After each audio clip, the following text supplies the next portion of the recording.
O Renan e sua equipe foram responsáveis por várias emoções, né, que eu vivi nesses últimos anos. Nós aqui do Pará conhecemos muito pouco o nosso estado. O Pará é um estado muito grande e antes de ter essa parceria com o Renan e com a equipe da S11D, através do Instituto Tecnológico Vale aqui de Belém, eu, na verdade, conhecia muito pouco do Pará. Só o que eu conhecia era Santarém, numa viagem muito rápida, e Oriximiná. Com a parceria com a S11D, com a equipe do Renan, eu tive a oportunidade de conhecer Carajás, de conhecer um Pará mais profundo, né? E de modo que isso me deixa muito feliz. Eu considero um absurdo, eu conhecia, mas na verdade já tinha andado de ponta a ponta um país como Portugal, por exemplo, conhecia de ponta a ponta o estado da Califórnia, nos Estados Unidos, mas não conhecia o Pará. Eu não acho que conhecia antes, né? Ou seja, isso é um absurdo, né? Nós somos paraenses, moramos num estado tão lindo, e quanto mais se viaja, inclusive, para fora do Brasil, mais você vê o quão lindo é o Brasil, o quão lindo é o nosso estado do Pará, o quão lindo é o nosso povo também. Então, Herbert, muito obrigado pela palestra, foi muito, muito legal. Inclusive, eu queria dizer que eu tirei muitas dúvidas com você, que o Renan nunca conseguiu me explicar direito essa estrutura, não, tá? O Renan não me explicou direito esse negócio. E aí, com a sua palestra, consegui entender maravilhosamente bem toda a estrutura, Boa. consegui entender toda a estrutura, como funciona, e fiquei maravilhado, realmente. E o que dá uma dimensão melhor, né, das coisas que eu vi lá em Carajás. Então, vamos lá, pessoal. Eu já fui apresentado, né? Feito tem um trecho aí do currículo. O nome da palestra é Cérebros em Trabalho, Neurociência na Indústria de Mineração. Parece bem estranho isso, inclusive, né? Neurociência na Indústria de Mineração. Mas vamos lá, vou mostrar para vocês como que isso é possível. Essa é a minha família. Eu estou seguindo uma apresentação início meu pessoal. Participei da segunda vacina e tinha essa apresentação pessoal. Então, eu queria mostrar para vocês, eu sou o pai da Helena e da Cacau. A Helena é o ser humano, a Cacau é o cachorrinho. E sou esposo da Bruna. Bruna é minha esposa, né? Bruna e Bruna, né? Fomos feitos um para o outro, somos uma família muito feliz. Essas são a minha filha humana e a minha filha canina, né? E a Helena está com 5 meses agora, faz 6 meses mês que vem. É a alegria da nossa casa e a felicidade do momento, né? Depois que você tem filho, o filho se torna o teu principal foco de amor. É um outro tipo de amor, né? Então, essa é a minha família, ok? Bem, nenhum trabalho, ele é feito por uma pessoa só. Então, eu sou palestrante por ser responsável pela iniciativa Neurociência, que faz parte de uma grande iniciativa de parceria entre o Instituto Tecnológico Vale e o Complexo Eliezer Batista C11D. Mas é um trabalho em equipe. Então, essas são as pessoas mais envolvidas no que eu vou mostrar aqui. Tem outras pessoas que entraram depois. Mas essas são as pessoas pioneiras, né, que estiveram desde o início nesse trabalho, ok? Então, eu, Ana Carolina, Milena, Iraquitã e o Schubert Carvalho. Dessas pessoas, com o passar do tempo, nós estamos hoje no projeto, na verdade, eu e a Ana, mas a Milena e o Iraquitã e o Schubert tiveram um papel fundamental. O Schubert, inclusive, teve um papel absolutamente fundamental, junto com o Renan, para tentar fazer esse trabalho ir para frente. O Schubert era pesquisador do Instituto Tecnológico Vale, hoje em dia não está mais lá, trabalha nos Estados Unidos em uma outra empresa, mas foi fundamental. Então, essas pessoas precisam ser citadas, né? É muito importante, tá? É sempre um trabalho em equipe, nunca um trabalho, você nunca trabalha sozinho, né? Isso é impossível. Bem, eu fiz doutorado e mestrado na UFPA, orgulhosamente, eu saí para fazer o pós-doutorado no MIT, isso já foi até citado, de modo que as minhas instituições de trabalho hoje são, primeiramente, a Universidade Federal do Pará, Instituto de Ciências Biológicas, a parceria no Instituto Tecnológico Vale e como afiliado ao MIT ainda. O que é neurociência? Bom, grosso modo, neurociência é o estudo do cérebro.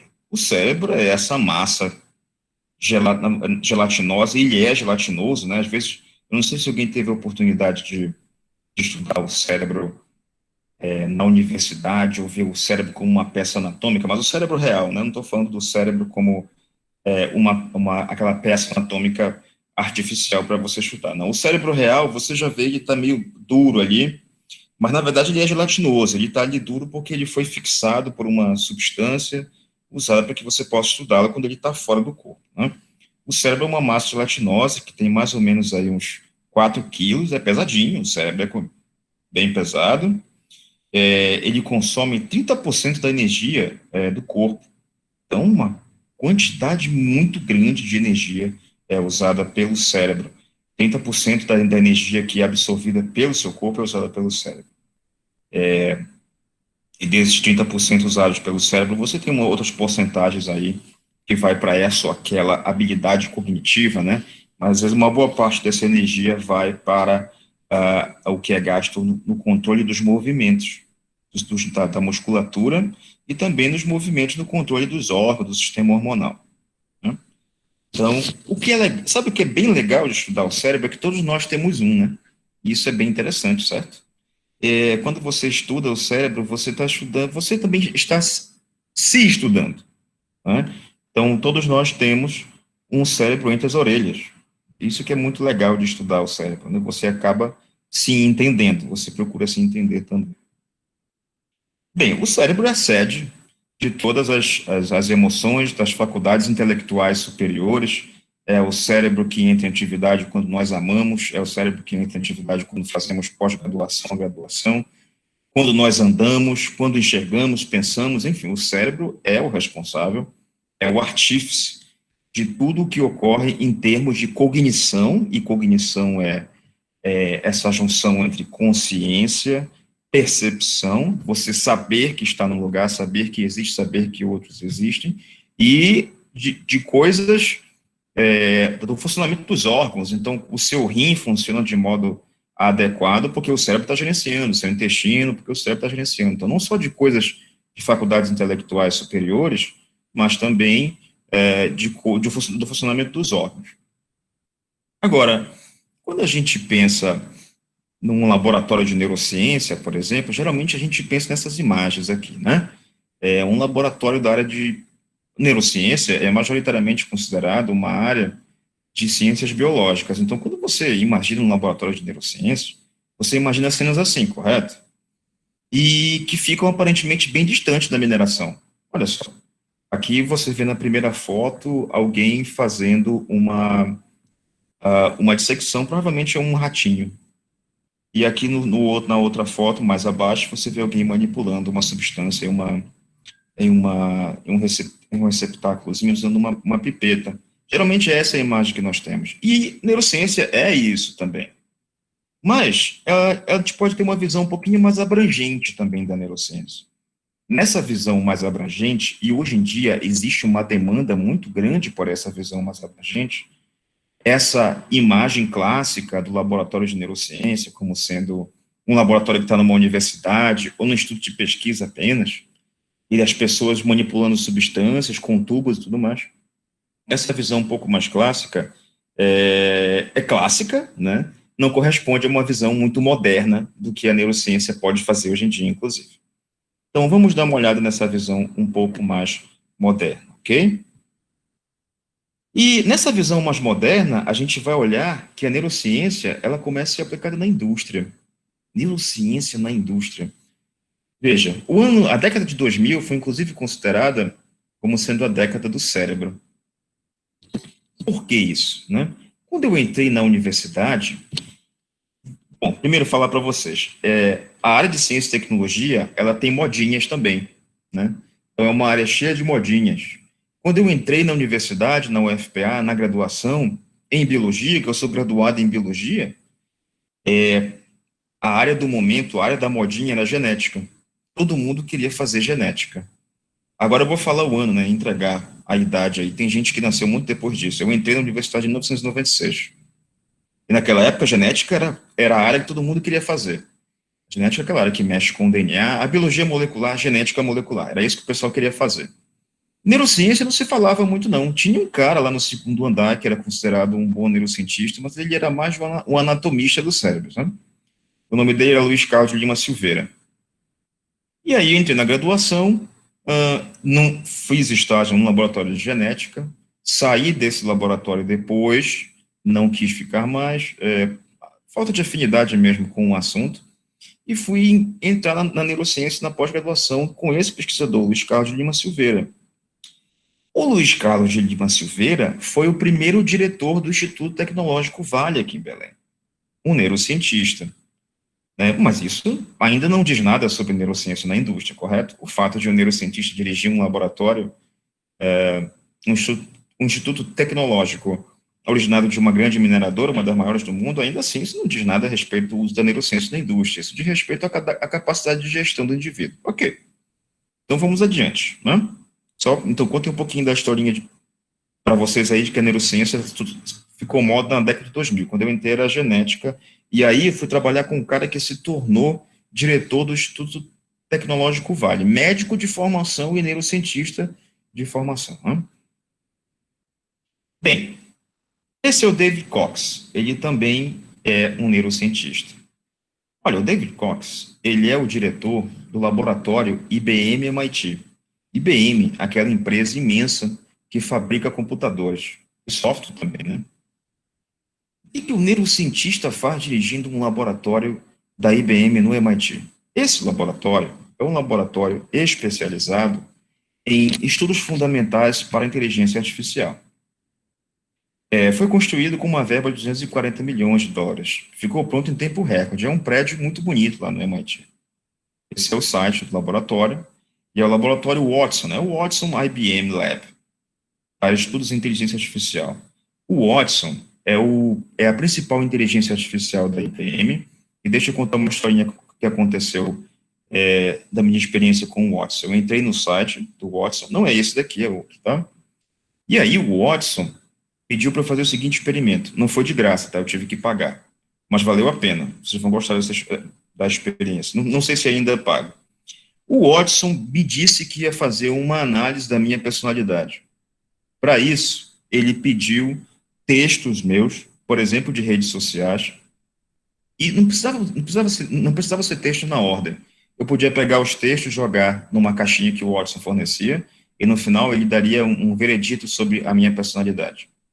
Eu peguei os textos do Facebook, na época eu tinha Facebook, não tenho mais hoje, e coloquei no Watson, até cumprir o número de caracteres que ele pedia. E aí apertei o botão, demorou um pouquinho, e apareceu o que seria a minha personalidade com gráficos, a probabilidade de eu fazer isso, aquilo, outro. Ok, aí eu acatei aquilo, vamos ver agora se eu posso comparar isso com testes feitos por psicólogos. Aí eu tenho vários amigos psicólogos, 2 dias depois, eu fui fazer o mesmo teste, eu fui fazer um teste de personalidade com uma amiga psicóloga, que é inclusive capitã da Marinha, trabalha com testes psicológicos para os militares, e aí ela fez o teste e deu idêntico ao teste que o Watson fez. O Watson levou segundos para emitir um parecer em um teste de personalidade que essa minha amiga levou 3 horas para fazer. Porque o Watson consegue ler milhares de artigos por segundo, né? E a inteligência artificial, ela tem inspiração na inteligência natural, na inteligência humana. De fato, a AI hoje em dia, a inteligência artificial, a sigla AI, Artificial Intelligence, ela tem inspiração e principalmente no funcionamento do cérebro. Então, o que está acontecendo hoje em dia é que essas grandes empresas de inteligência artificial, elas estão tirando esses grandes neurocientistas da universidade e colocando eles para comandar equipes para se fazer estudos fundamentais de inteligência artificial. O David Cox é um deles. O David Cox era neurocientista de Harvard. O estudo dele era aquele estudo bem universidade, zona mesmo, entendeu? Ele tinha um laboratório de eletrofisiologia, um laboratório típico de universidade. Ele não tinha contato com a indústria. Hoje ele comanda o laboratório de inteligência artificial da IBM. Então, esse negócio de neurociência na indústria parece que é verdade, né? Tem mais evidências disso. E para não acharem que é uma coisa que é loucura, né? Vamos a mais evidências disso? Esse é o Center for Brains, Minds and Machines do MIT. Agora, esse é um centro do MIT. Aqui o link em cima. Como vocês vão ter acesso à apresentação, todos vocês podem acessar esses links depois. O Center for Brains, Minds and Machines na verdade, tem a sua localização física no MIT, mas é um grande centro que congrega várias universidades dos Estados Unidos, inclusive Harvard, Stanford, que fica na Califórnia. A filosofia desse centro é: precisamos entender o cérebro em detalhes para construir aplicações para a indústria. Precisamos construir o cérebro para construir algoritmos em inteligência artificial e machine learning, aprendizado de máquina, cada vez mais eficientes, né? Ora, a natureza já nos deu o maior computador, maior e melhor, o melhor computador que nós poderíamos ter. O melhor computador já feito até hoje está entre as suas orelhas, é o cérebro, né? Bom, a gente fala assim computador como uma coisa metafórica, né? Particularmente, eu acho que o cérebro é um computador. Eu acho que o cérebro é um computador. Mas eu tenho amigos neurocientistas que teriam uma ansiedade terrível ao ouvir isso. O que você acha? Você acha que o cérebro é um computador? Essa é uma pergunta interessante, não respondida completamente hoje em dia ainda. Eu faço parte do grupo de pesquisadores que acha que o cérebro é um computador. Isso pode ser, inclusive, um outro grupo de discussão que a gente pode fazer. Bem, Center for Brains, Minds and Machines. Rapaz, esse negócio de neurociência para construir aplicações, isso realmente parece que é verdade. Mas no slide anterior e nesse aqui, a gente está falando ainda de centros que são, aquele anterior é do MIT, é da IBM, junto com o MIT, que é uma universidade. Esse daqui é uma junção, é um multicêntrico e junção de universidades. Estudar o cérebro, os dois, o objetivo dos dois é entender o cérebro para construir melhores aplicações, né? E quanto a empresas de verdade? Sim, empresas já utilizam, a IBM já utiliza o Watson, e o Watson tem inspiração, o funcionamento do Watson tem inspiração no cérebro. Vamos ver empresas. IBM é uma empresa muito grande, né? Será que não tem empresas menores, uma coisa um pouquinho mais orgânica? Agora é a Neurable. A Neurable é uma empresa bem menor que a IBM. Na verdade, a Neurable ela está ainda no que a gente chama de nível de startup. A Neurable ainda é uma startup. O objetivo principal da Neurable, aí, olha a frase aí na frente, não? Agora o seu cérebro pode fazer muito mais. O objetivo da Neurable eles construíram um capacete muito parecido com o que a gente usa nas pesquisas nas Nações Unidas. Na verdade, é o mesmo capacete, mais adaptado, e o objetivo deles é fazer o cérebro controlar objetos em realidade virtual. E, desse modo, isso pode ser usado para treinar pessoas, para tarefas laborais, mas pode ser usado também para jogos, para games, pode ser usado para tratamentos de pessoas que tiveram acidente vascular cerebral, né? Então, a Neurable é uma empresa pequena, em comparação à IBM, ainda é uma startup, e tem um produto de fato, e eles estão indo muito bem com o produto deles. Está um pouquinho mais da Neurable, traduzindo sinais cerebrais em insights práticos. Então, essa é a função deles. Eles têm um conjunto de software que você adquire e você pode programar o capacete deles, o sistema deles para fazer coisas mais específicas, coisas mais particulares da sua aplicação e totalmente inspirado. Então, veja, se você entrar no site depois e ver o time da Neurable, você vai ver que nessa empresa, assim como na IBM, mas mesmo numa empresa pequena como a Neurable, nível de startup, você vai ver que trabalham engenheiros, biólogos, físicos, cientistas da computação, todos juntos ali trocando informações em um grande mental burst, né, como a gente chama, ou então em um grande, qual é aquela palavra que se usa muito em empresas? Bem, uma grande reunião de mentes, mas tem aquela expressão que a gente sempre usa em empresas, eu esqueci no momento. Em uma grande reunião Oi? Brainstorming? Brainstorming. Pessoas das mais variadas formações unidas em um grande brainstorming para fazer essas aplicações. E nesse caso aqui, a aplicação da Neurable não é mais estudar o cérebro para só depois fazer a aplicação. Não, a Neurable já está fazendo a aplicação, usando o cérebro para a indústria. Em algum ponto você vai encontrar também que algumas empresas, para fazer treinamento, já estão usando o sistema da Neurable, né? Então, a neurociência, ela já saiu daquela questão do laboratório, dos tubinhos, daquela visão clássica que a gente tem na universidade, para se tornar realmente uma parte, cada vez mais uma parte importante de aplicações industriais. né? E, finalmente, a gente finalizar os exemplos, a Neuralink. A Neuralink é a empresa do Elon Musk. O Elon Musk, aquele mesmo Elon Musk, que acabou de levar os foguetes aí, acabou de levar um foguete tripulado com a outra empresa dele, a SpaceX, para a Estação Espacial Internacional. A Neuralink já é uma coisa bem pesada, assim, porque a Neuralink ela quer fazer aplicações com interface cérebro-máquina mais invasivas, né? Então tem que haver uma cirurgia, apesar de eles dizerem que a invasibilidade ela é muito baixa, mas tem que ter uma cirurgia, tem um robô que coloca eletrodos muito pequenos, deixa eu ver se tem mais uma informação. Tem robôs que colocam eletrodos muito pequenos no cérebro, então ela é completamente, é uma empresa com uma abordagem um pouco pesada, porque o objetivo é muito profundo, né? A Neuralink, o objetivo do Elon Musk com a Neuralink é fazer uma interface entre o cérebro humano e a inteligência artificial, porque ele tem uma visão pessimista da inteligência artificial, né?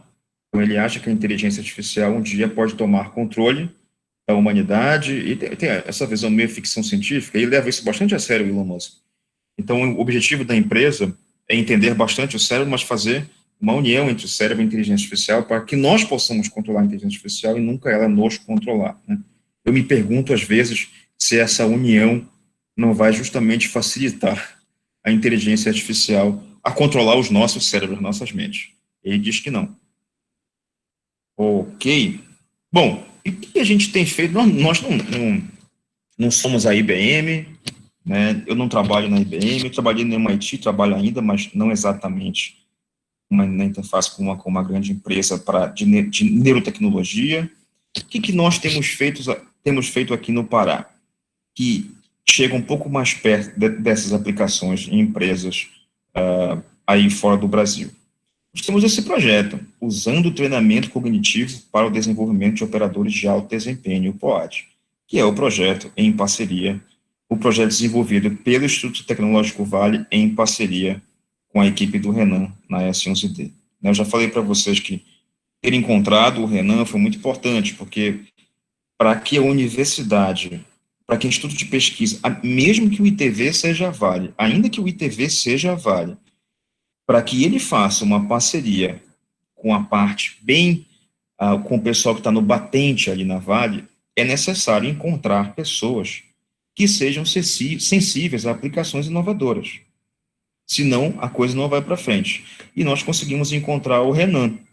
Eu tenho certeza que no início, né, acho que o Renan até me falou isso uma vez, no início, quando nós fizemos a proposta para o Renan de fazer essas coisas de aplicação com neurociência na indústria, eu e o Schubert fizemos essa proposta para ele, acho que a impressão que o Renan teve inicialmente foi que nós usávamos drogas ilegais. Tenho quase certeza disso. Esses caras estão malucos, esses caras estão drogados.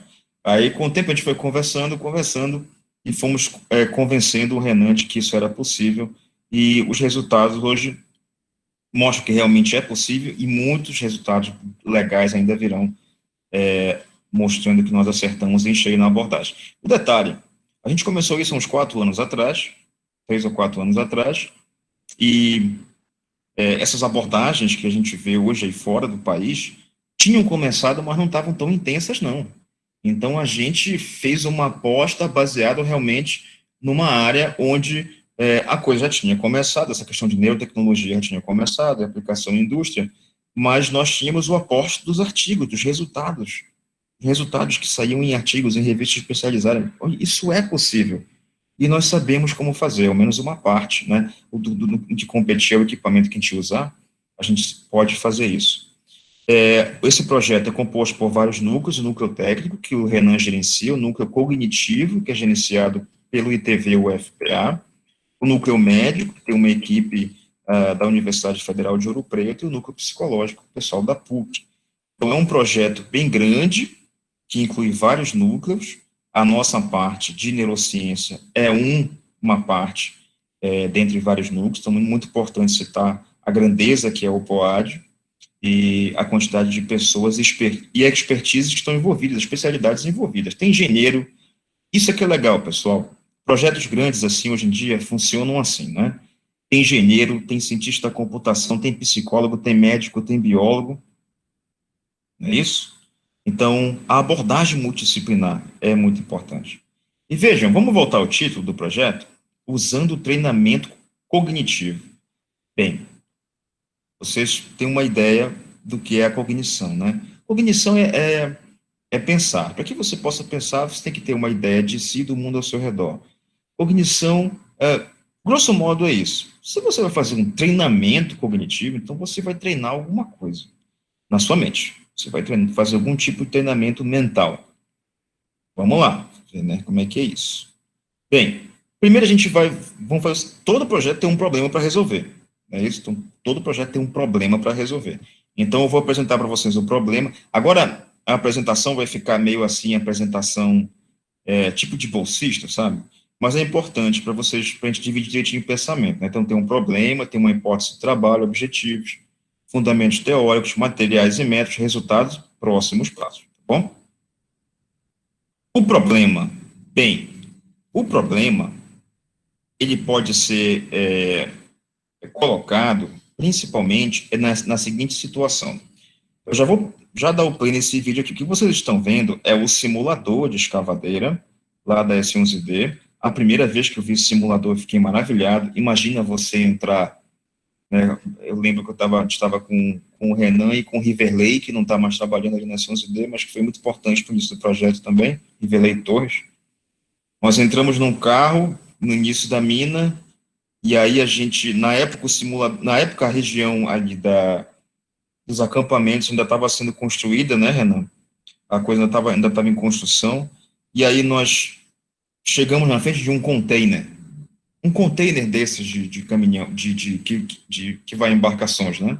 Um container.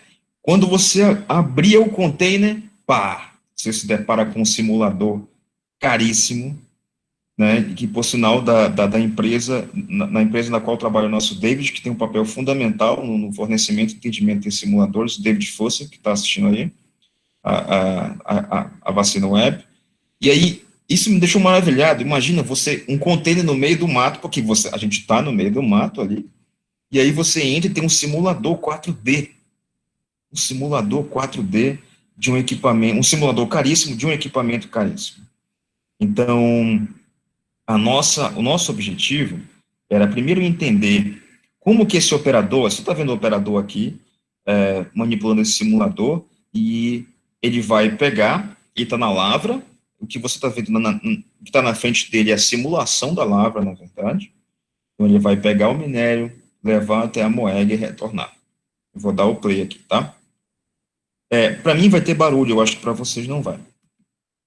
Então, ele iniciou a operação. Reparem que lá embaixo, olha, ele está manipulando, grosso modo, que parece um joystick, né? É um joystick, Bruno. É um joystick. Ok.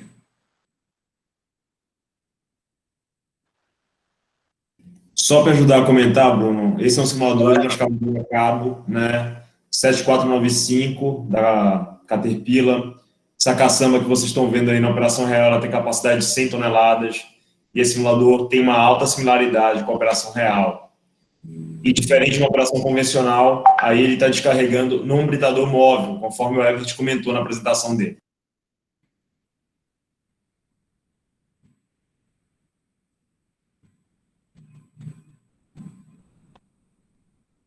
Vocês viram? Ele pegou o minério, levou e retornou. Ok? Bom, ok. E nessa atividade, como eu fui aprendendo com o Renan depois, várias coisas precisam ser. Exige uma atenção muito grande do operador.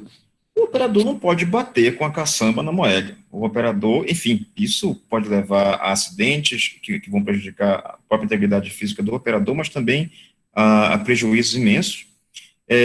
O tempo necessário para que ele faça vários ciclos desses tem que ser um tempo hábil. Ele tem que encher a caçamba da escavadeira com uma dada quantidade de minério, que não pode ser muito para não extravasar minério, e não pode ser muito pouco, de modo que a produtividade fique abaixo do esperado. Repara, existem vários parâmetros aí. Não é simplesmente chegar na lavra e manipular, fazer com que a caçamba pegue o minério e leve a moega, né? Bom, tem várias pessoas aí que sabem muito bem que não é assim, inclusive o pessoal que tá da graduação de engenharia de Minas sabe muito bem que não é assim. Esse é um trabalho muito criterioso e muito laborioso. É preciso que ocorra uma atenção constante. O indivíduo não pode se distrair, não pode esquecer do que ele está fazendo, e por mais que ele aprenda a fazer uma boa operação, ele precisa manter essa atenção sustentada da boa operação o tempo todo, não é? Que nem quando você está aprendendo a dirigir. Quando você está aprendendo a dirigir, é muito difícil no início. É preciso lembrar, apertar o pé na embreagem, e você pensa o que está fazendo o tempo todo. O seu cérebro, naquele momento, ele está aprendendo a dirigir. No momento em que você aprende a dirigir, você não precisa mais ficar pensando, olha, agora eu preciso apertar o freio. Agora eu preciso ter noção do espaço daqui para não bater naquela coluna. Agora eu preciso apertar a embreagem. No momento em que teu cérebro aprende a dirigir, ele internalizou aquela estrutura como se fosse parte do seu corpo. Isso é tão intenso que quando você está dirigindo, mas não só quem está dirigindo, quem está no carona também, mas especialmente quem está dirigindo, vai fazer uma curva, você entorta o seu corpo na direção da curva. Você faz a curva para a esquerda, você entorce o corpo para a esquerda. Com a curva para a direita, você dá uma entortadinha no seu corpo para a direita. E quanto você fica um pouquinho mais torto, quanto mais intensa é a curva. Não tem efeito nenhum esse movimento do teu corpo no quão boa será a curva. Mas você faz aquilo assim mesmo. É porque o teu cérebro pegou o carro e acatou o carro como se fosse parte do teu corpo. O nome disso é plasticidade neural. O cérebro faz isso com o treino. Essa plasticidade neural é muito, muito importante, não só para pessoas saudáveis, né, para pessoas também que passaram por algum problema, por exemplo, acidente vascular cerebral, onde uma área do cérebro que foi danificada, a falta dessa área acaba sendo suprida pela ação de outra. O cérebro é muito plástico.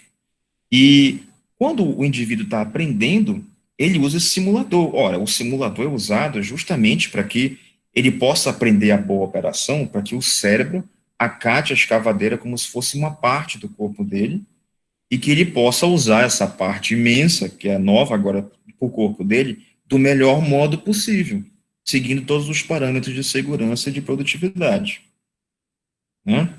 Então, olha a neurociência aí de cara. Quando a gente viu isso, falou, tá aí o problema. Como é que nós podemos caracterizar o cérebro do operador de alto desempenho? Mas não só isso. Uma vez que seja possível caracterizar o cérebro do operador de alto desempenho, o que fazer para ajudar quem não conseguiu ser um operador de alto desempenho? Porque não adianta você só dizer que um operador não atingiu um desempenho, correto? Vamos adiante, então, na nossa hipótese de trabalho e perguntas?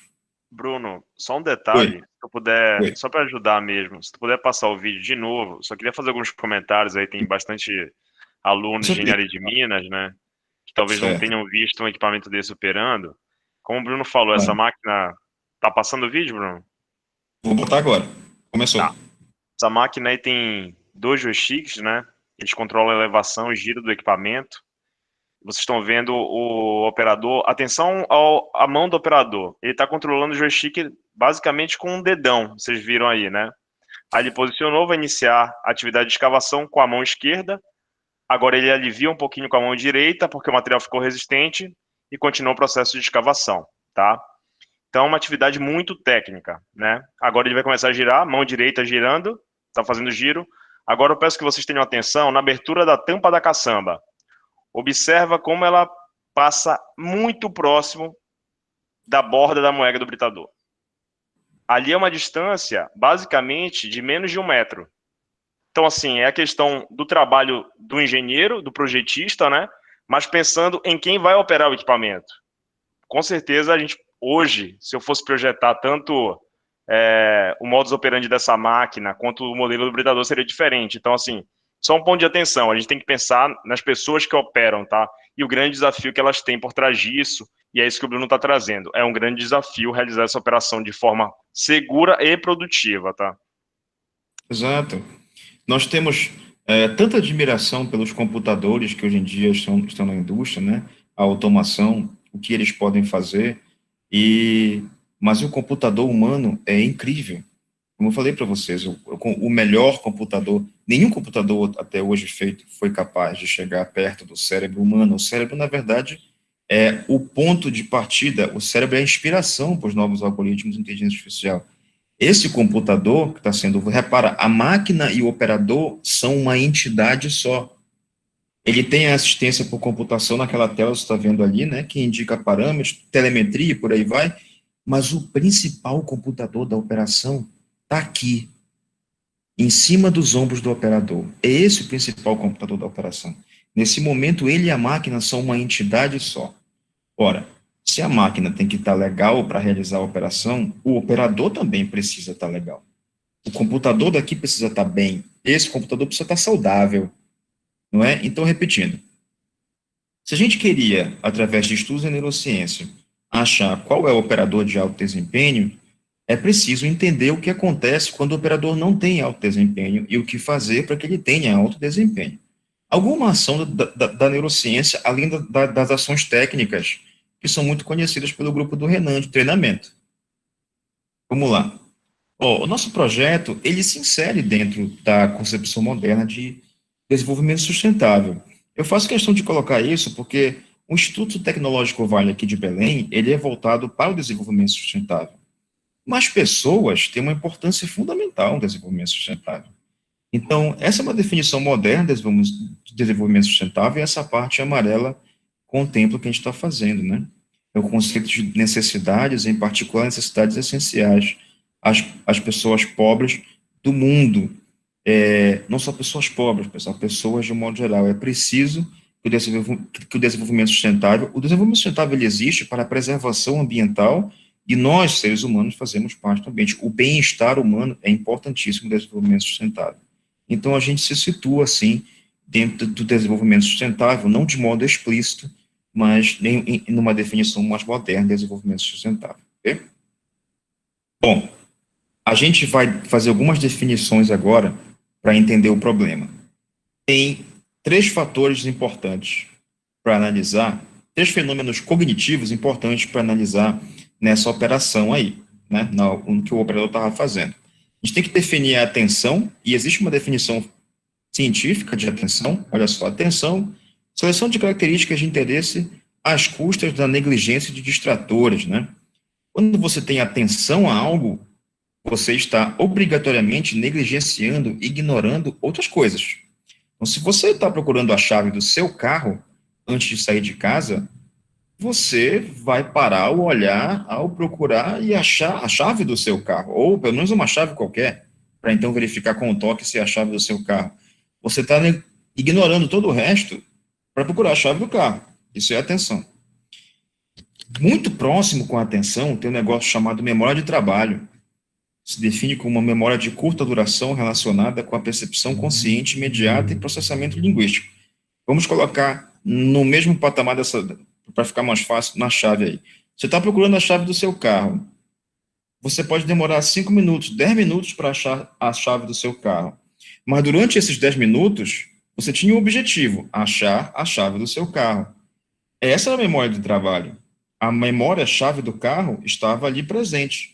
Quando, por exemplo, não acontece muitas vezes de você estar procurando algo, e aí você esquece o que estava fazendo, não é isso? Você está procurando a chave do carro e de repente mas o que eu estava fazendo mesmo? Nesse momento, a sua memória de trabalho falhou. Você tinha um trabalho a fazer, procurar a chave do carro. Quando você esquece o que está fazendo, houve uma falha na sua memória de trabalho. Ela é uma memória de curta duração.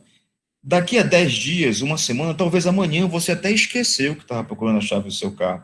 Mas você não vai esquecer quem é a sua mãe e seu pai, você não vai esquecer que está fazendo graduação. Isso já é memória de longa duração, é aquela memória que fica, né?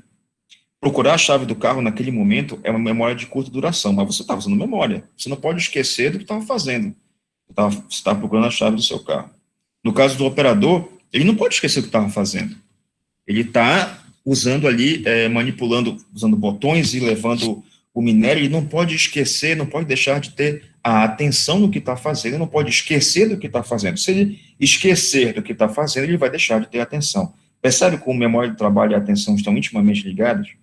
Estão tão ligadas, pessoal, que tem áreas do cérebro que são usadas para as duas. Tem áreas que são usadas só para atenção, algumas só para memória de trabalho, mas tem algumas áreas que são usadas para as duas, e elas estão todas muito próximas. Então, elas estão muito ligadas umas à outra. E também estão muito ligadas ao terceiro parâmetro, que é a destreza motora. Essa o operador tem que usar muito, né, que é o movimento coordenado de músculos pequenos em sincronização com mãos, dedos e informação visual. O movimento do indivíduo, que tem uma boa destreza motora, ele precisa estar coadunado, combinado direitinho com o que ele está vendo, né? Você achou a chave do carro. Uma vez que você achou a chave do carro, você pega a sua mão e leva em direção à chave do carro. Não vai levar a mão em direção, né, ao que está do lado da chave do carro. Você pega...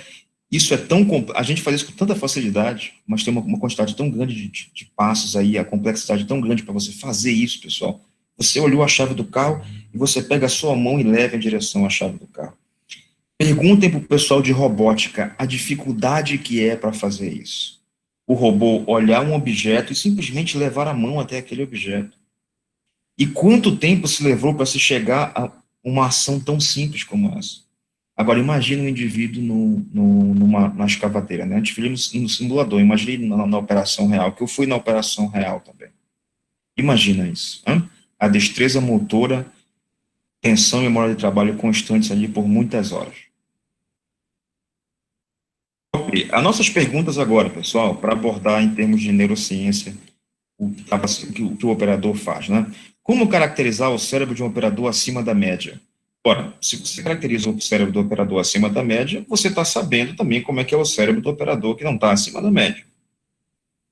É possível melhorar a vida desses operadores abordando a demanda cognitiva durante a operação como algo a ser incrementado?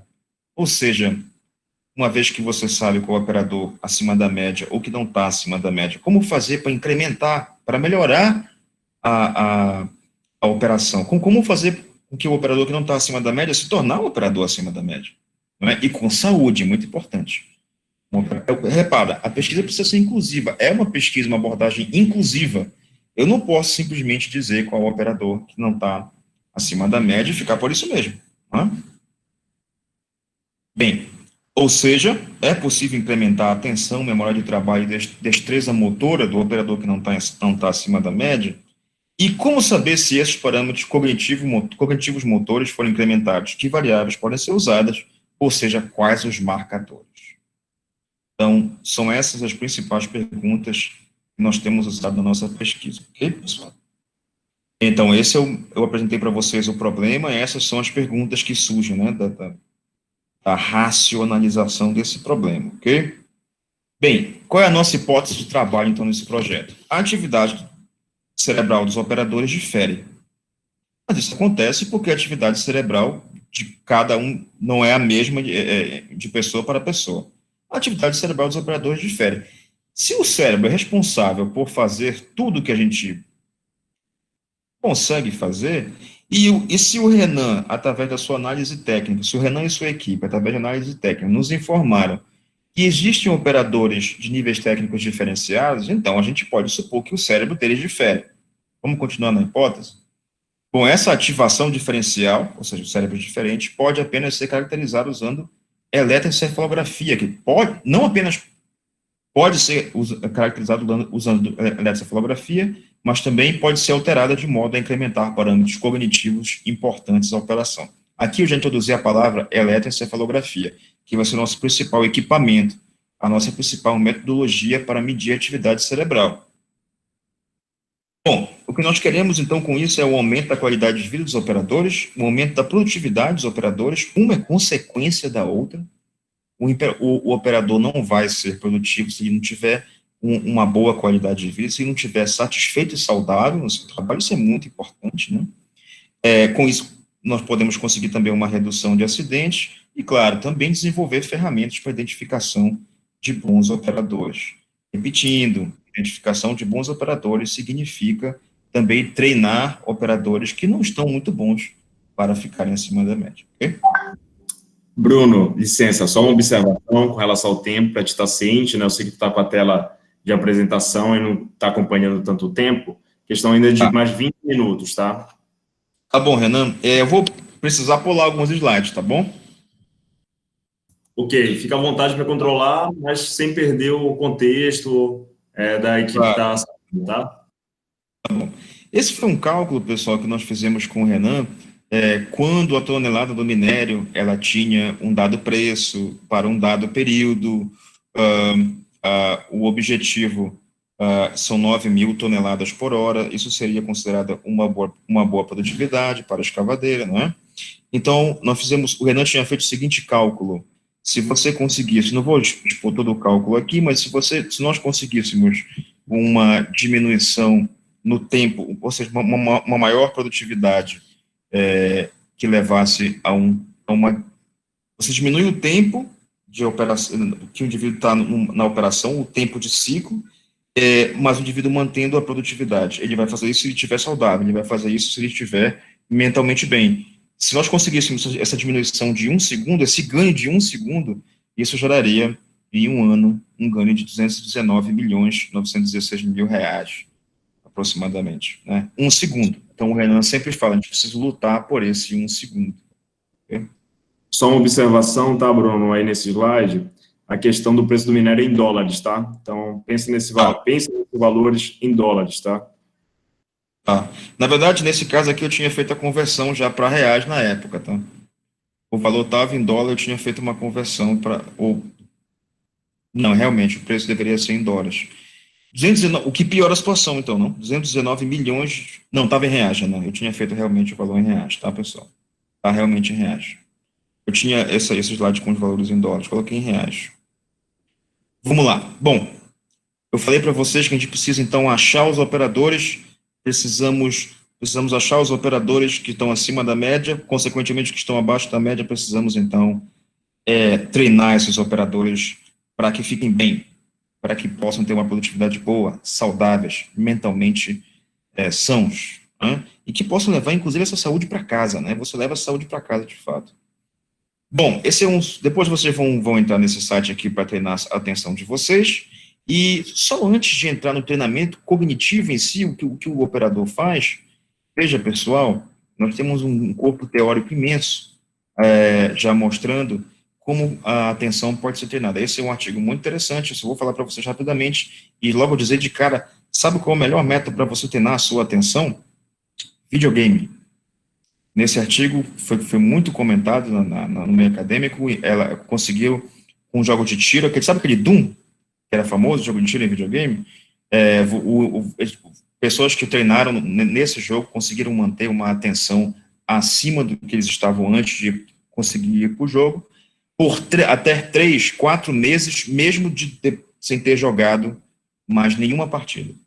Então, a modificação é extremamente duradoura. Então, o videogame é o melhor modo de você conseguir treinar a sua atenção, ok? Para esporte também, né? Mas é o melhor modo de você conseguir treinar a sua atenção. Bem, essas são as partes do cérebro, eu vou pular isso daqui. Esse também é o cérebro mais visto sob uma nova ótica. Eu vou fazer o seguinte, pessoal, eu vou fazer umas puladas aqui do fundamento teórico e vou chegar bem aqui, olha, numa análise inicial que nós fizemos. Repara. Nós temos aqui 3 grupos, né? Então, o grupo 1 seria o grupo considerado são dados reais. Então, no grupo 1 nós temos operadores, pessoal, é muito importante dizer que esses grupos são daquele momento, né? Foram grupos estabelecidos naquele momento, se não me engano, em setembro do ano passado, na verdade, no início do ano passado, um indivíduo de um dado grupo já pode ter ido para outro grupo devido ao treinamento e por aí vai. Naquele momento, nós tínhamos esses grupos. O grupo 1 conseguiu uma produtividade considerada excelente, o grupo 2 uma produtividade considerada boa e o grupo 3 uma produtividade razoável. Para 9.000 toneladas por hora é o objetivo. Você vê ali na coluna 2 a produtividade, você tem as idades, e a questão é, vamos analisar o cérebro desses indivíduos, né? Essa análise do cérebro desses grupos de produtividade montados, vamos ver se o cérebro é diferente. Essa é a pergunta principal, pessoal. O cérebro dos indivíduos do grupo 1, a atividade cerebral era diferente do grupo 2, do grupo 3? E nós fizemos o quê? Medimos a atividade cerebral enquanto o indivíduo estava fazendo a operação. Repara, naquele vídeo que você viu lá, que não dava para ver muito bem, ele estava exatamente com esse equipamento na cabeça, pessoal. Esse é o BrainMaster, um equipamento de eletrocefalografia que é usado para se medir ondas cerebrais. Então, eles fizeram 50 minutos, 1 hora, na verdade. Desculpa, alguns fizeram 50 minutos, mas a maioria fez 1 hora no simulador com esse equipamento na cabeça. Então, nós tivemos uma quantidade imensa de dados para analisar. Vamos, então, aos resultados. Isso daqui é só para mostrar um pouquinho mais do que o BrainMaster pode fazer. Cada pontinho desse verde que você vê nessas imagens, olha. Primeiro, vamos ver essa imagem que está bem aqui na sua esquerda. Isso aqui é um esquema da cabeça. Nas laterais você tem as orelhas, lá na frente você tem, olha, um nariz. Então, o indivíduo é como se estivesse olhando para cima da sua tela, aí, do seu monitor. Cada pontinho desse na cabeça, que tem uma letrinha e um número, é, na verdade, um eletrodo. Não é? Então, vou voltar aqui a imagem do equipamento. Olha, cada botãozinho desse, na verdade, é um eletrodo que está em contato ali, pegando o sinal do seu cérebro dessa área em especial. Olha só, pessoal, aí nós vamos analisar alguns parâmetros dessas ondas, como, por exemplo, a frequência, a amplitude e por aí vai. Além disso, nós vamos extrair informações de frequência, tá? Essas informações, após fazer uma série de processamentos no sinal. E aí nós vamos analisar, vou pular aqui, tá bom? Vou pular aqui. Nós vamos analisar bandas de frequência desses sinais e como esses eletrodos se comunicam. Pessoal, se você sabe como o eletrodo se comunica com o outro, em que banda de frequência, em que intensidade, você sabe, então, como que essas áreas do cérebro que estão abaixo dos eletrodos se comunicam. Então, a gente vai construir um mapa de comunicação baseado nesses eletrodos em cada parte do cérebro aí. Tá? Grosso modo é isso. E essas são algumas das bandas de frequência que a gente vai analisar.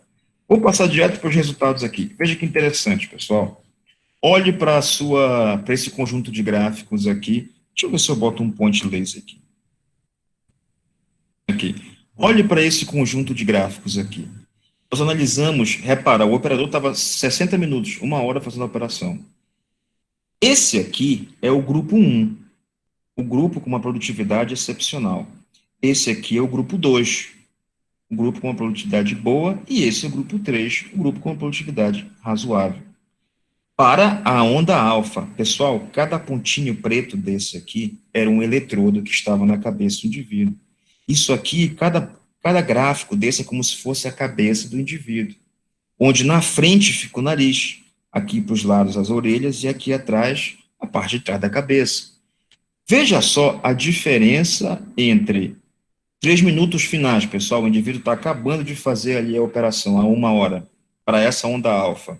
Veja aqui a diferença entre o grupo 1, os indivíduos do grupo 1, e o indivíduo do grupo 3. O indivíduo do grupo 1 foi o que teve a produtividade excepcional, e aqui o indivíduo do grupo 3. Você vê uma grande quantidade de ondas alfa, olha, para o grupo 3, situadas aqui no córtex frontal. Repara, importante para o quiz isso, onda alfa está muito relacionada com sonolência, né? E repara que os indivíduos já iniciaram aqui com ondas alfa alto no frontal e no occipital. Por mais que aqui tenha começado um pouquinho alto nos termos iniciais do occipital, mas olha só ao final aqui, para o indivíduo do grupo excepcional.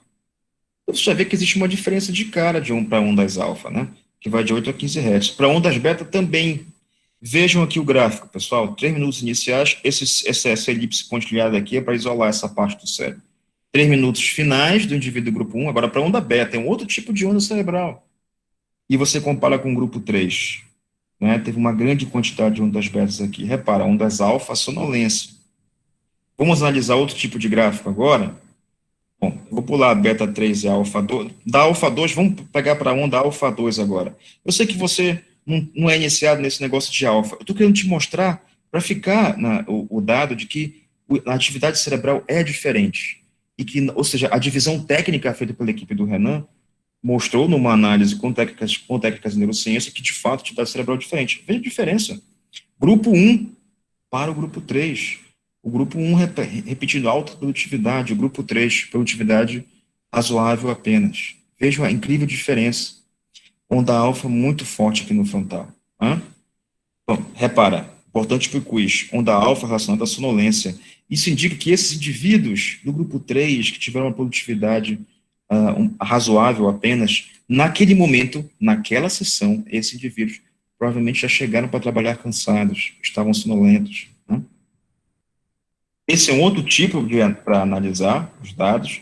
Reparem aqui, o grupo E é o grupo considerado excelente, bom e regular.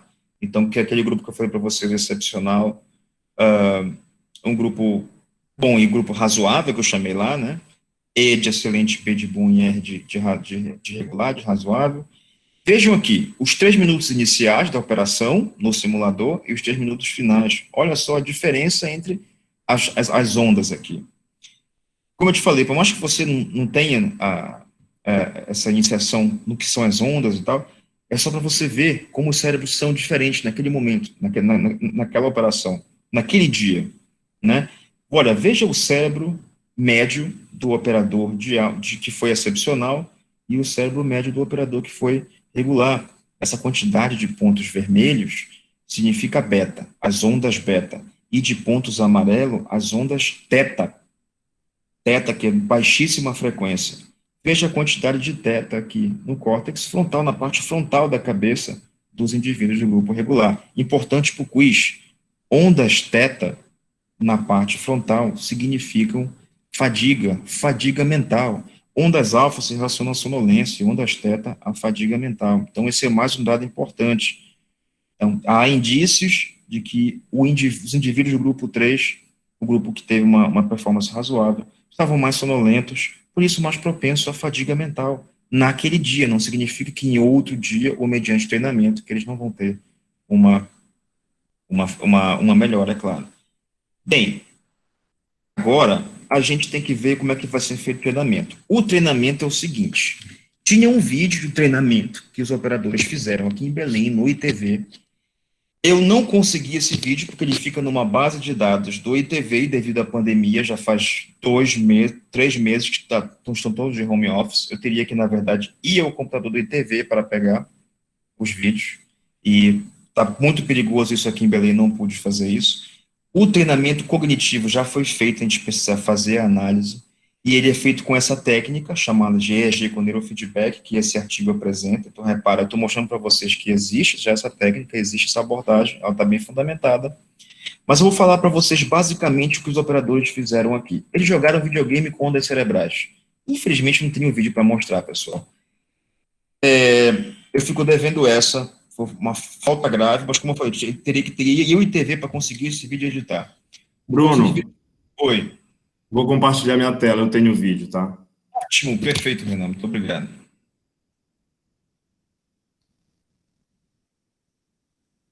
Só cai aí para eu poder compartilhar, não sei se eu posso. Saí, né? Tá bom, saí já do compartilhamento.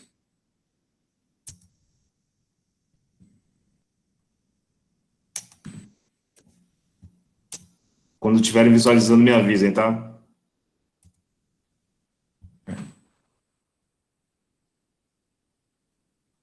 Tá visualizando, Bruno? Tô Estamos vendo aqui, Renan. Oi, Renan. Ok. Ok. Pode comentar, Bruno. Tá bom. O que você está vendo aí são os operadores que vieram aqui para Belém, estão no ITV, com um capacete na cabeça. Repara, pessoal, o mesmo capacete que foi usado para medir as ondas cerebrais enquanto ele estava no simulador lá na SPD, ele está treinando agora. Ele está usando uma onda cerebral específica, veja, para pegar aquela que parece uma navezinha, é uma navezinha verdinha, ela tem que ficar em cima dessa linha branca aí, olha, tá vendo? Ele tem que usar a onda cerebral para fazer com que aquela navezinha fique o máximo de tempo possível acima da onda branca, da linha branca. Esse barulhinho é quando ele consegue. Então, ele tem um feedback visual, por isso que é chamado de feedback. Ele tem um feedback visual do monitor, se ele conseguiu ou não fazer a navezinha passar muito tempo em cima da linha branca, e tem o feedback auditivo. Então, repara, aí você estabelece um loop, né? Você estabelece um loop entre o indivíduo e o que ele está fazendo. Isso se chama treinamento com neurofeedback. E a gente está usando um eletrodo específico de uma onda cerebral específica que está relacionada à atenção e memória de trabalho para treinar esse indivíduo. Foram feitas sessões de 1 hora, em média, para cada operador, durante 5 dias, todos os dias em uma semana. E a gente está analisando os dados agora, tá? Bruno, Esses como é dados são que, muito famosos. Oi? Bruno, como é que ele emite essa onda? Essa onda é captada pelo equipamento, enviada para um software no computador, e o software manipula na vizinha. Aí vários parâmetros são usados dessa onda para manipular na vizinha, especialmente a amplitude da onda. Veja que interessante, ele quer mover a nave. O fato dele querer mover a nave faz com que ele produza ondas cerebrais que vão ser levadas ao computador, e essa onda vai ser usada para mover a nave. Como ele consegue o feedback visual, se ele conseguiu mover a nave ou não, esse feedback que ele está tendo visual e auditivo faz com que ele obtenha um controle maior ainda sobre essa onda para mover a nave. Ok? O significado de querer é poder. Exatamente. Bruno, Francivan, Oi. rapidinho aí. Assim, sabe informar quantos sensores, quantos eletrodos é necessário para que essa medição seja assertiva, captada? O equipamento tem 18 eletrodos efetivos. A gente conta 21, mas são eletrodos, os demais eletrodos são usados como referência e para aterramento. Então, são, na verdade, 18 eletrodos efetivos, medindo o sinal realmente. Agora, você tem sistemas com menos eletrodos. Sistemas com menos eletrodos, eles são mais usados para tarefas específicas demais. Então, tem, por exemplo, sistemas muito baratos que são usados, você compra, qualquer um de vocês pode comprar, são relativamente baratos, e você faz umas brincadeiras em casa para impressionar os pais e os avós. Então, você coloca uma figura geométrica na tela e você usa a onda cerebral para essa figura ficar ir mais para trás, para frente, para cima e para baixo. Esses sistemas, bem simples, usam, na verdade, 4 eletrodos. O sistema da Neurable, aquela empresa que eu mostrei para vocês, que na verdade é esse que a gente usa com alterações, eles usam, na verdade, 7 eletrodos. Ou seja, Legal. 2 de cada um, e o sétimo, na verdade, como uma referência. Perfeito, Bruno. Ok, vamos Eu tenho adiante. que ir aqui, tá? Volta a compartilhar, por favor. Vamos tentar avançar no tempo também, tá? Vamos avançar, tá bom.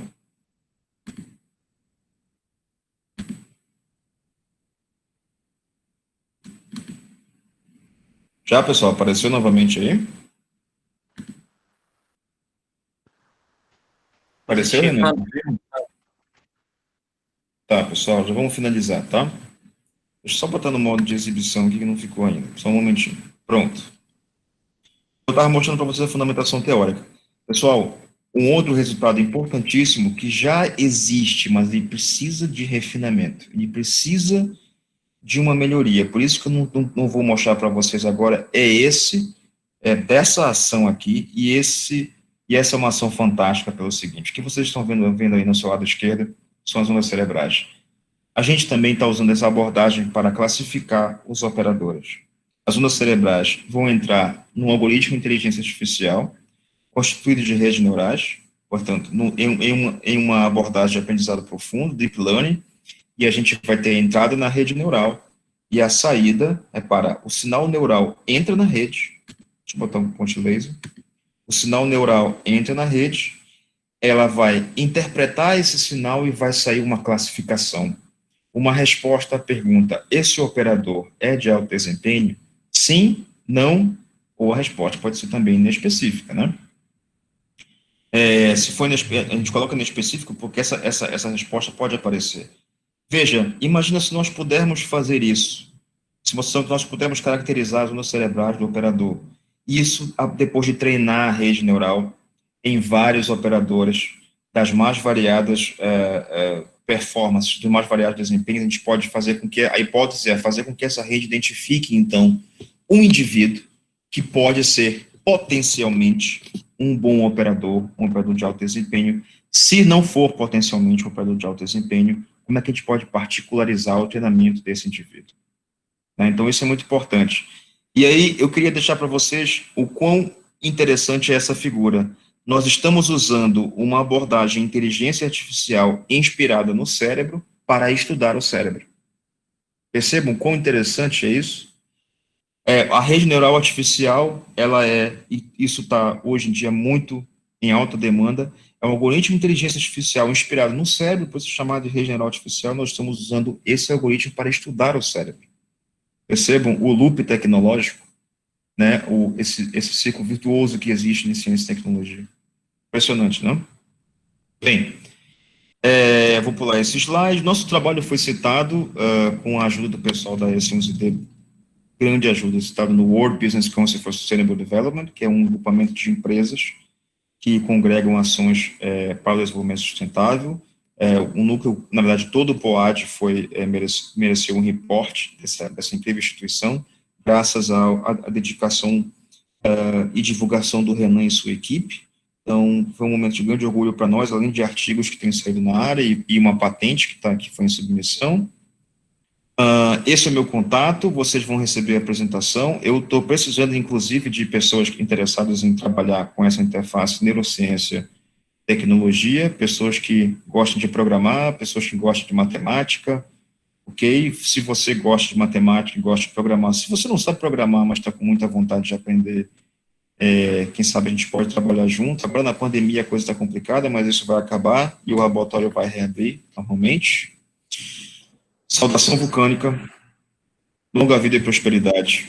Muito obrigado pela oportunidade de estar aqui com vocês. Não fique com medo da pandemia, protejam-se, fique com medo, mas protegendo normalmente. Isso vai acabar, nós vamos voltar à nossa vida normal, tá bom? Um grande abraço, pessoal, um prazer estar aqui com vocês. Caramba, muito legal, parabéns, cheio de referências aí, e assim, eu falando por mim, engenheiro mecânico, que trabalho com produtividade de operadores, foi um prato cheio. Ainda mais tem a parceria da faculdade que eu amo, a UFPA, e parceria também da empresa que eu trabalho. Então, top, muita qualidade. Parabéns. Massa. Obrigado, pessoal. Obrigado. Foi Então, o Thiago. Isso mesmo. A galera interagiu bastante aí no chat, tivemos várias perguntas. A Eu não estava primeira... vendo, né? Não conseguia ver. sim. Pois é, ó, o pessoal elogiando muito aí. Muito bacana. A primeira pergunta foi do Paulo Albuquerque. Ele perguntou o seguinte: Bruno, a coordenação motora tem relação com essa união, entre aspas, entre atividade com o cérebro? Sim, totalmente.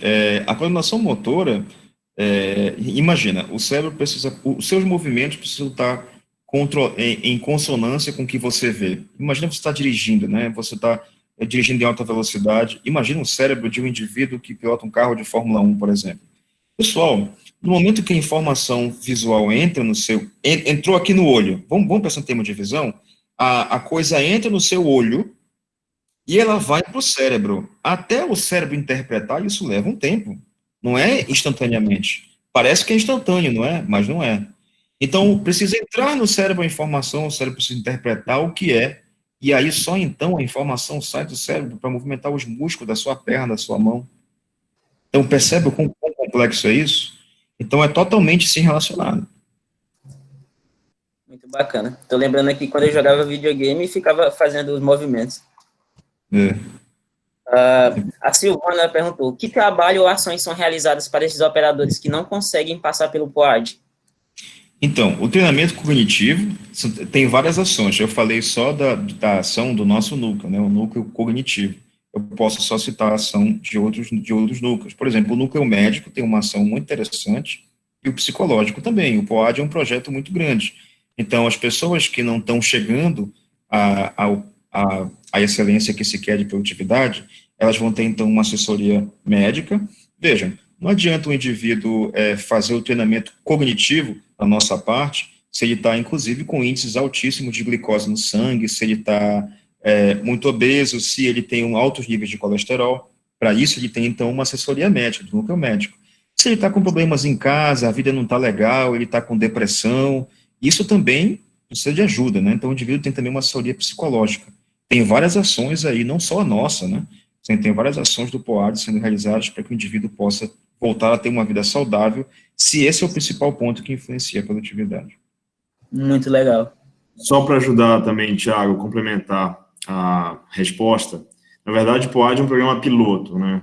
Então, programa piloto com operadores de escavadeira aqui em S11D, e é um trabalho de pesquisa e desenvolvimento. Então, trabalho de pesquisa e desenvolvimento, como o Bruno levantou, a gente tem várias hipóteses que a gente está em processo de validação, Então, assim, tem coisas que a gente vai caminhar e ter uma resposta, talvez positiva com relação a alguma intervenção, e a gente pode também ter uma resposta negativa com relação a alguma intervenção.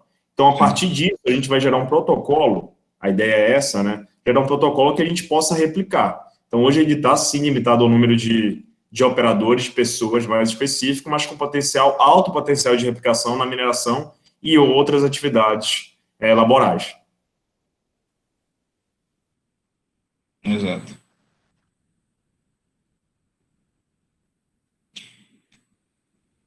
Meu áudio tá desligado, Thiago. Perdão. A próxima pergunta foi do Vinícius Calazans, e ele perguntou o seguinte: existe alguma técnica para exercitar a memória de trabalho com o intuito de evitar essas falhas que foram faladas no início? Sim, a principal e mais fácil que você pode ter perto de você, se não tiver videogame, nada, é ler. Ler é fundamental. E quando eu falo ler, não precisa ser. Vamos colocar a coisa em termos mais fáceis. Não precisa ser leitura de intelectual, não. Leia o que você puder. Se você gosta de ler jornais, leia os jornais. Se você gosta de ler a revista da Mônica, leia a revista da Mônica. Se você gosta de ler manuais, leia todo. Não precisa ser Machado de Assis, não. Se for, melhor. Mas não precisa ser Machado de Assis, não precisa ser alta literatura. Apenas leia. Leia tudo que cair nas suas mãos. Esse é o melhor e exercício mais fácil que você pode ter prontamente para aumentar a sua atenção e memória de trabalho, principalmente. Memória de trabalho, quando você termina de ler um texto, para ele fazer sentido, você precisa lembrar do que estava no início do texto. Né? Um pedaço de texto não faz sentido se você chegar aqui no final e não lembrar do início. Isso é o uso da memória do trabalho. Então, a leitura é o treinamento mais importante. Leia. Muito bacana. E uma pergunta do David Fussell, ele perguntou qual é o nível de segurança para o Neuralink fazer essa cirurgia, as que foram citadas, e eles já fizeram? Já fizeram, a Neuralink já fez cirurgias com animais, tá? Eles não fizeram cirurgias em humanos ainda, eles fizeram cirurgias em animais. Então, eles implantaram os eletrodos no cérebro de ratos. Ao experimento com humanos, eles vão... O principal resultado saiu no passado. Eles vão tentar fazer o experimento com humanos agora esse ano, 2020. Talvez estejam fazendo agora já. E o resultado deve sair em 2021. Mas foram muito bons os resultados deles em ratos. Obrigado, meu caro. Pô, muito bacana. Vamos para a última pergunta aqui, deixa eu ver. Vamos para a pergunta do Alex Moreira. Após o resultado, o que é feito com o operador? No caso, com o operador que tem um resultado de trabalho razoável? Essa pergunta parece com a primeira, inclusive, né? Primeiro... Bruno. Deixa eu tentar responder. Sim. Okay. Pessoal, o que a gente quer trazer muito aqui, a abordagem do POAD em si, ela entende que existem inúmeros fatores, além dos técnicos, que influenciam no desempenho de qualquer pessoa. Então, assim, eu posso fazer um treinamento com o melhor simulador do mundo, com o melhor instrutor do mundo, com a quantidade de horas infinitas com uma pessoa. Mas se tiver algum outro aspecto psicológico, cognitivo ou clínico, pode estar impactando esse desempenho dele. Então, a ideia do POAD é a gente trabalhar todos os operadores. Então, por isso que o Bruno traz esses em clusters, né? Esse grupo de operadores aí de alto, bom, ótimo, bom e regular. A ideia é que a gente desempenhe intervenções com esses operadores, sejam técnicas, sejam clínicas, sejam cognitivas ou psicossociais. A partir disso, a partir dessas intervenções, a gente checa o impacto dessa intervenção e verifica se teve uma melhora ou não. Então, esse é um processo que, como o Bruno falou, a gente já tem 3 anos e trabalho de 3 anos para uma pesquisa dessa é até um trabalho muito curto. Então, a Vale tem a clareza do potencial desse trabalho e é um estudo de vanguarda. Então, hoje, todo o trabalho que a gente faz com os operadores com desempenho razoável é fazer intervenções no simulador, intervenções de saúde, intervenções com a família desses operadores, intervenções até com medicamentos. Então, tudo isso, lógico, com a ciência dessa equipe, desses operadores, né? Porque é um estudo que eles estão participando. Perfeito. Respondi Muito bacana. de uma maneira pelo Renan. Vamos para o Kahoot, pessoal? Pessoal, em relação ao Kahoot, inclusive, você sabe, Thiago, que eu mandei umas perguntas muito grandes para o Francivan, sabe? Ao invés de mandar perguntas muito rápidas. Pessoal, atenção no Kahoot, hein? Atenção para quem Desafiador. vai ser bem desafiador, porque eu pensei que fosse... Era numa questão um pouquinho mais rápida, né? Então, um pouquinho grande, pessoal. Então, vai ser desafiador. Chegam a falar que seria um dos Kahoot mais difíceis da vacina. Oh, meu Deus, desculpa, pessoal. Tem que ser desafiador, vamos exercitar essa galera, o cérebro da galera. Então, deixa eu ver aqui, compartilhar agora. Vamos lá. Quando vocês estiverem vendo minha tela, vocês me